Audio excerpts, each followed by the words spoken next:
my character is all done with the outlines. I have got her costume all ready. She's wearing overalls because she's an art teacher. She's holding a brush because she's going to paint the world a better place. I put a nice cape on her. She's all ready to go. Now, my next step is I'm going to clean up my workspace by getting rid of some of these photo references by double-clicking and clicking delete. That way I'm going to have a little less layers here because when I start to add color, those layers are going to increase. Now, I've got my line layer selected. And one easy way to color is if I've got big open shapes here that are enclosed, which means the lines all meet, there's no broken lines in here, then I can simply come through here, pick a color, and dab right in. And if you wanted to do something like maybe in the brush, I want to show a gradation, we've got some gradation tools as well. So let's say I want to add a gradation inside of this brush. We can also select an area with our tools, just like we learned before about selecting areas. So I'm going to click my magic wand, and my magic wand is going to select areas, and this only, again, works if we've got enclosed shapes. So if I click here, you can see that all of the area inside of that brush have been selected. So what I can do is drop in some gradations in here as well. So that could be, maybe I want my brush to have a dark side to a light side. So right now it's white, but I'm going to change that by clicking that little circle and picking like a light brown. And then at the end, I'm going to pick a dark brown. Okay. If you want to get rid of a circle, like this middle circle, I don't want that gray. I'm just going to hold on to it and swipe it out.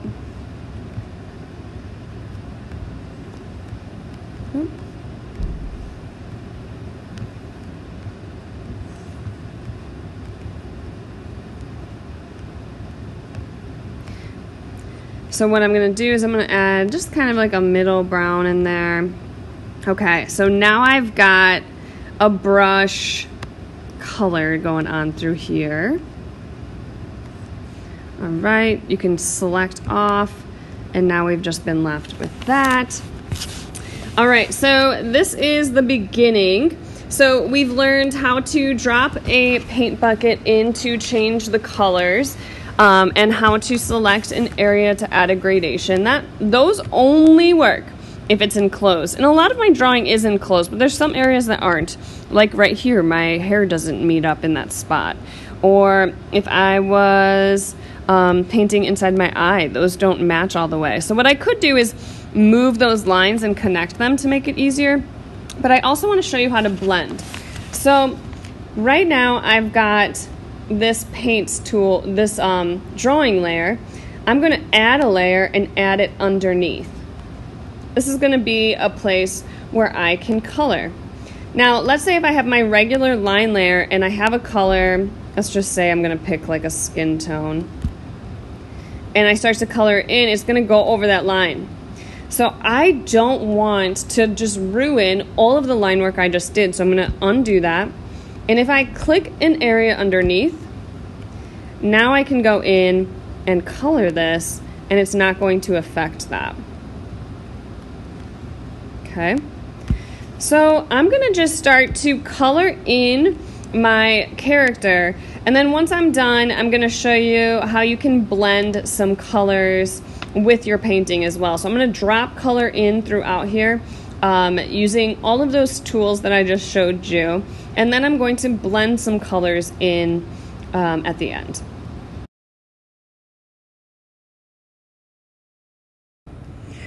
So I'm going to do some blending in the hair. This is a review from the blending tutorial that I've already given on Autodesk Sketchbook. So if you haven't watched that, go back, check out my blending tutorial for Autodesk Sketchbook. But this is just a refresher. So if I'm going to start to blend in the hair. So what I first want to do is give myself just this basic set here. Hold on, let's get this basic set here. So once I click one of the tools, I can click the little pin so it's up there. So the idea for doing any kind of blending is to first lay down some color. So I'm just going to use the watercolor brush, and you can really do any brush that you'd like. So I'm going to lay in some colors for my hair. So I'm going to do like maybe a color like that. So again, this is going to be on the under layer that I'm coloring in. Oop.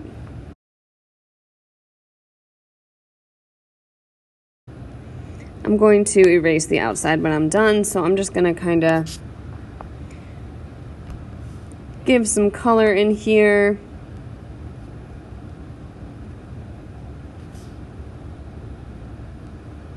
Okay, so let's say I erase when I'm done, just for the sake of being able to show you.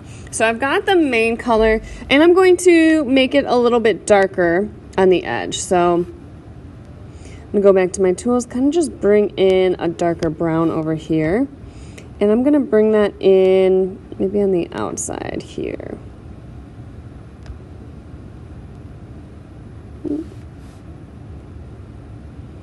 So the idea is you put the two colors down, and now I want to blend those. So there's always a smudge pen. If you go through your tools in your library, there are a whole series of smudge tools here for you as well. So you can kind of go and explore. They all do a similar thing, but just have a different kind of texture to them. So I'm going to take this smudge tool, and you could see that's a very big brush. So I'm going to take it a little bit down. You can mess with the flow as well to affect it. But now that I'm taking the smudge tool, I'm going through, and it's just like a blending tool. You could see that if it gets too close to the outside here, it starts to bring the white into it. So that's a good thing to know. You know, when you're doing your coloring, is maybe bring the color that you want a little bit more on the outside so it doesn't affect it as much. But that's just like a fast kind of way. I'll do a couple more to show you again. So I'm going back to my brush, going back to my dark color. Maybe I do a couple more here. I'm going to take my brush, my smudge tool again. So I'm going to bring it down even more. And just start to blend it on in. So you can put some more texture into it by messing with the flow, messing with a different brush, bringing in some lighter colors. But you can see it's a basic way to blend your colors. I'm going to bring this up a little bit more.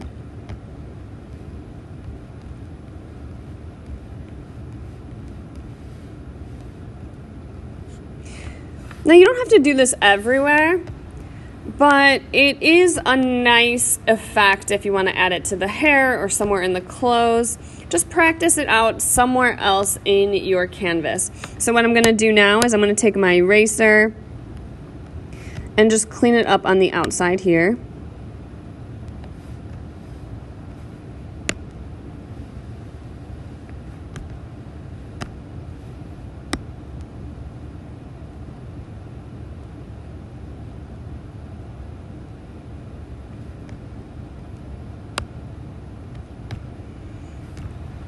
And now we've got a little bit of blending going on in the hair. So like I said, try it out in some different areas. If you need more practice with blending, make sure to go to my blending tutorial for Autodesk Sketchbook.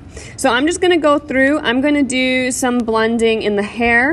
I'm also going to do some blending in the cape and possibly in her clothes as well. So it's up to you, wherever you want to add blending, wherever you have time to, go ahead, but let's just go through and color in your character.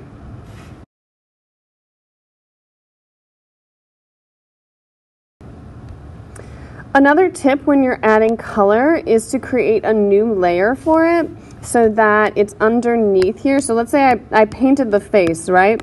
And I'm starting to add some color into this hair.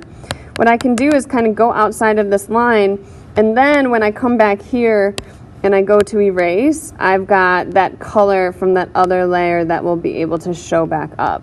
But it's just another tip to keep your area, your work area, a little bit more convenient for yourself. So changing layers when you're starting to do the blending will really, really help make it easier.